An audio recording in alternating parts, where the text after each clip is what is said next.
इसी पेड़ के नीचे स्वामी विवेकानंद को आत्मदर्शन हुए। 4 घंटे के अंदर ही हमने हल्द्वानी से अल्मोड़ा तक का सफर तय कर लिया है। क्या हुआ है? ये एक नई रोड बनी है और एक केला आप खा लीजिए और आपकी सारी भूख मिट जाएगी। और इसी के साथ ही यहाँ पर विश्व प्रसिद्ध उत्तरायणी का मेला भी लगता है। जब यहाँ तक बाइक से आ गए हैं तो आगे भी बाइक से ही चले जाते, गाड़ियाँ क्यों की। इतनी दूर का अगर कोई गांव है तो फिर अपनी बेटी देने से तो कितना डरते होंगे लोग। सबसे पहले आप सभी को मेरा प्यार भरा नमस्कार। मेरा नाम है मनीष पांडे और मेरी यात्रा में आप सभी का बहुत बहुत स्वागत है देवभूमि उत्तराखंड के इन खूबसूरत पहाड़ों से। अभी सुबह के 6 बज रहे हैं और आज हमारी तैयारी हो गई है एक ट्रैक पर जाने की। अब ये ट्रैक कहाँ का होने वाला है इसका खुलासा अभी मैं नहीं कर रहा हूँ। मेरे साथ अगली 3-4 सीरीज में बने रहिए, आपको खुद पता चल जाएगा हम कौन से ट्रैक पर जा रहे हैं। बट एक बहुत ही सुंदर और बहुत ही मन भावन ट्रैक ये होने वाला है। अभी सुबह के 6 बज रहे हैं और मैं इस समय हल्द्वानी की विसिनिटी में हूँ और यहाँ से हमारी तैयारी हो गई है अल्मोड़ा की तरफ बढ़ने की। और अल्मोड़ा से आज हम बागेश्वर और उससे आगे एक गाँव है खासी, वहाँ तक का सफ़र आज हम पूरा करेंगे। आज हमें एक काफ़ी लंबा सफ़र तय करना है, इसीलिए हम सुबह 6 बजे ही बिना नाश्ता किए घर से निकल गए हैं।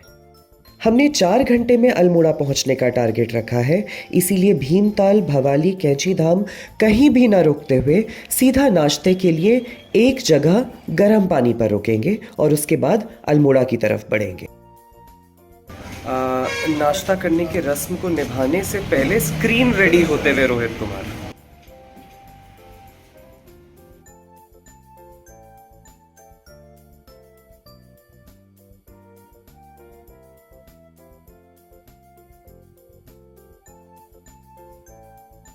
खूबसूरत सफर में आगे बढ़ते हुए अभी हम काकड़ी घाट पहुंच गए हैं और मेरे पीछे आप जिस जगह को अभी देख पा रहे हैं इसी स्थान पर और ठीक इसी पेड़ के नीचे स्वामी विवेकानंद को आत्मदर्शन हुए थे। अल्मोड़ा की तरफ बाइक में बढ़ने का एक्सपीरियंस अपने आप में कमाल का है, कुछ इस ऑल वेदर रोड की वजह से और कुछ इन चीड़ के जंगलों से आने वाली ठंडी ठंडी हवा के कारण। चलिए जी, आखिरकार हम अल्मोड़ा शहर में दाखिल हो गए हैं और 4 घंटे के अंदर ही हमने हल्द्वानी से अल्मोड़ा तक का सफ़र तय कर लिया है। अभी यहाँ पर अल्मोड़ा में हमें गाड़ी एक्सचेंज करनी है और साथ ही हमें हमारे क्रू से मिलना है, वो क्रू जो अब यहाँ से आगे 4 दिन के सफ़र में हमारे साथ रहेगा। हमारे आज के सफ़र के अधिकांश साथी डॉक्टर्स हैं जो कि अल्मोड़ा और आसपास के इलाकों में ही पोस्टेड हैं और अपनी ड्यूटी से सीधा हमारे साथ सफ़र पर आ रहे हैं। अल्मोड़ा से आगे निकले हुए हमें अभी लगभग 10 से 15 मिनट ही हो रहे हैं और पहली समस्या हमारे सामने खड़ी हो गई है। क्या हुआ है? बाइक का गियर बॉक्स खराब हो गया है भाई। और इधर महिला मंडली पानी पी रही है। Very good. रोहित दा ने सब संभाल लिया है और रोहित दा यहाँ रोहित एक्चुअली बहुत बड़ा रेस्क्यू, ये पता है मतलब रेस्क्यू लीडर अकेले हो सकता है। और मेरे साथ ये क्या अंशुल, हाँ यार देखो काफी हद तक मेरे जैसा दिखता है ना, बाल भी लंबे हैं।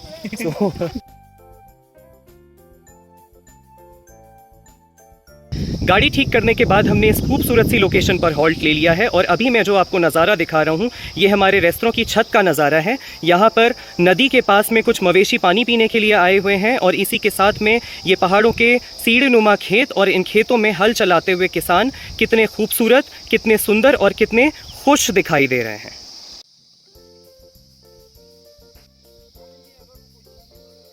रिफ्रेशमेंट के बाद सफ़र में आगे बढ़ते हुए हम थोड़ी ही देर में सोमेश्वर पहुंच गए थे, जहां से बागेश्वर के लिए हमने एक नया रास्ता लिया और सच बताऊं तो ये नया रास्ता कहीं कहीं पर ऐसा लग रहा था जैसे मोटो जीपी रेस का ट्रैक हो। सोमेश्वर से बागेश्वर की तरफ अभी हम जिस रोड से होते हुए जा रहे हैं ये एक नई रोड बनी है और देखिए यहाँ पर जो पहाड़ों की कटान है वो भी अभी फ्रेश नज़र आ रही है। इस रोड से हम कम से कम 40 मिनट बचा रहे हैं और धारी होते हुए बागेश्वर अब कुछ ही दूर और है। खूबसूरत नज़ारों का आनंद लेते हुए अभी हम बागेश्वर पहुंचने ही वाले हैं और यहाँ पर इस केले के पेड़ को देखकर बचपन की कुछ यादें ताज़ा हो गईं। असल में बागेश्वर मेरी मम्मी का मायका होता है और पहले से बचपन में हम यहाँ पर जब आया करते थे तो ये केले खिलाकर ही ये लोग हमारा दिन में पेट भरा करते थे। असल में पहाड़ी केले होते ही इतने स्वादिष्ट और एक केला आप खा लीजिए और आपकी सारी भूख मिट जाएगी। ये वाले केले देखिए यहाँ पर पके नहीं हैं, बहुत सारे पेड़ यहाँ पर केले के हैं और अभी इनमें से कुछ में ही फल लगे हैं, बाकी पके नहीं हैं। लेकिन जब ये पक जाते हैं तो फिर उसके बाद मुझे पक्का यकीन है कि यहाँ पर ये एक आय का भी अच्छा ज़रिया हो सकते हैं। तो मम्मी का मायका बागेश्वर से 7 किलोमीटर है, शायद भिड़ी गाँव वहाँ है।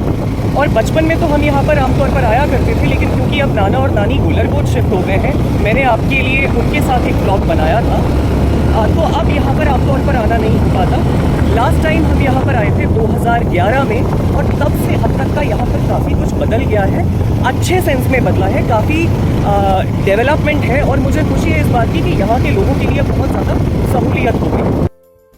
सहूलियत? सहूलियत तो बहुत छोटा शब्द है भाई। I mean 2011 के बाद क्या डेवलपमेंट हुआ है इस शहर में? अल्मोड़ा को पीछे छोड़ दिया है इस शहर ने। बहुत खूबसूरत शहर हो गया है बागेश्वर। अभी दोपहर के 2:30 बज रहे हैं और हम बागेश्वर पहुंच गए हैं और मेरे पीछे कल कल बहती सरयू नदी के दर्शन आप भी कीजिए। बागेश्वर में सरयू नदी के किनारे प्रसिद्ध बागनाथ मंदिर है जो कि महादेव को समर्पित है और इसी के साथ ही यहाँ पर विश्व प्रसिद्ध उत्तरायणी का मेला भी लगता है, जिसे आपको मकर संक्रांति पर देखने जरूर आना चाहिए।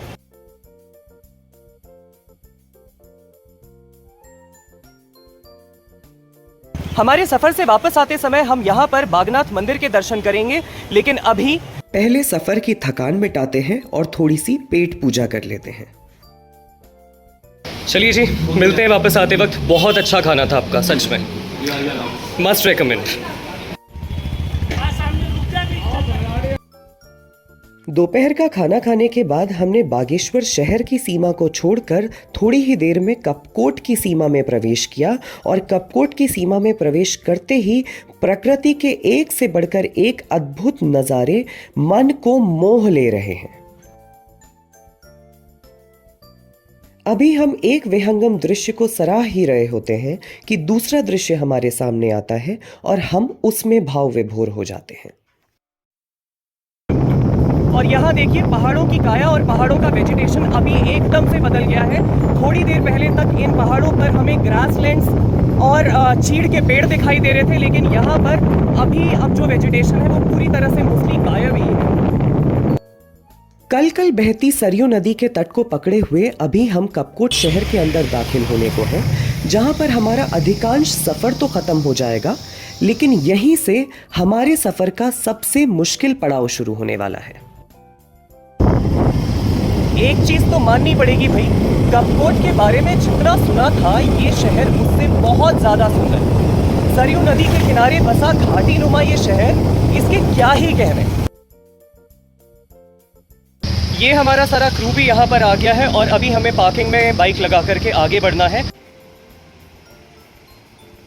चलिए जी, फाइनली हमने यहाँ पर अपनी गाड़ियाँ पार्क कर दी हैं और हमारा सामान भी इधर गाड़ियों में लोड होना शुरू हो गया है और अब हमें यहाँ कपकोट से खाती गांव तक इन बोलेरो गाड़ियों में जाना है।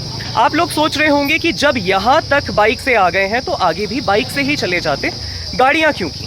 तो भाई जवाब ये है कि यहाँ से आगे का जो सफ़र है वो एक तो बहुत ही रफ एंड टफ ट्रैक है और उसके साथ ही ऊपर से बहुत सारे बोल्डर्स भी गिरने का खतरा है, तो खुले छत की गाड़ियों में जाना सेफ नहीं है। कपकोट के भराड़ी में जहां पर हमने अपनी बाइक्स पार्क की हैं, वहां से आगे खाती गांव अभी 42 किलोमीटर दूर है, जहां पहुंचने में हमें लगभग 3.5 घंटे का समय लग जाएगा। तो यहाँ से हमारी ऑफ रोडिंग शुरू हो गई है और अब ये लगभग 40 किलोमीटर की ऑफ रोडिंग ही रहने वाली है ना? Very good.